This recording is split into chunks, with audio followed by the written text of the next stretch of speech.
Je m'appelle Morgane Mounès et je suis étudiante en 5e année d'orthophonie à Toulouse. Je vous présente aujourd'hui une étude menée par la City of London University. Dans cet article scientifique, on nous présente une étude réalisée à Londres sur un échantillon de 20 patients adultes aphasiques suite à un AVC qu'on a plongé dans un environnement de réalité virtuelle. Alors tout d'abord, l'aphasie, qu'est-ce que c'est ? Selon la définition du dictionnaire d'orthophonie, l'aphasie est la perturbation du code linguistique affectant l'encodage et ou le décodage et qui peut concerner le langage oral et ou écrit. En gros, c'est la privation plus ou moins importante du langage en expression ou en compréhension.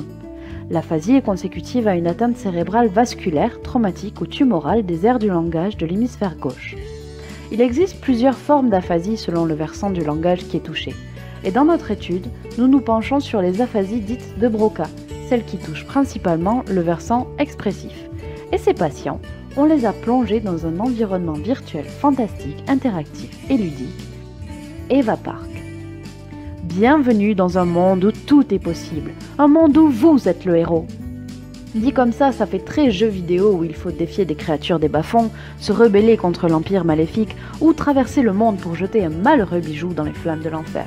Rien de tout cela. Ici, le monde est en paix et les interactions sont tout ce qu'il y a de plus normal, si on considère que chevaucher une tortue géante est normal. Enfin bref. Dans Eva Park, les patients interagissent sous forme d'avatars dont ils choisissent les caractéristiques physiques et les missions du jour. Commander un café, acheter un ticket de cinéma, prendre rendez-vous, demander son chemin, bref, des situations de la vie réelle dont l'aphasie a pu les couper. Eva Park offre un environnement virtuel apaisant au sein duquel le patient ne se sent pas jugé sur ses difficultés de langage. Les concepteurs et thérapeutes qui ont participé à l'élaboration d'Eva Park ont exploré les effets de leur intervention sur la communication, les compétences linguistiques, la confiance des patients en leurs capacités communicatives et le sentiment d'isolement social que peut générer l'aphasie. Ils ont également mesuré l'observance de la rééducation à travers l'assiduité des patients. Et les résultats sont comparés à ceux d'un groupe contrôle. Alors tout d'abord, aucun patient n'a abandonné la rééducation, montrant le caractère attractif et ludique de la rééducation par la réalité virtuelle.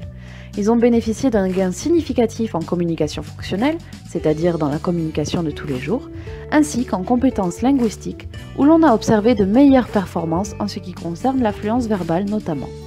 Par contre, on n'a noté aucun changement concernant le sentiment d'isolement social ou la confiance du patient en ses capacités communicatives.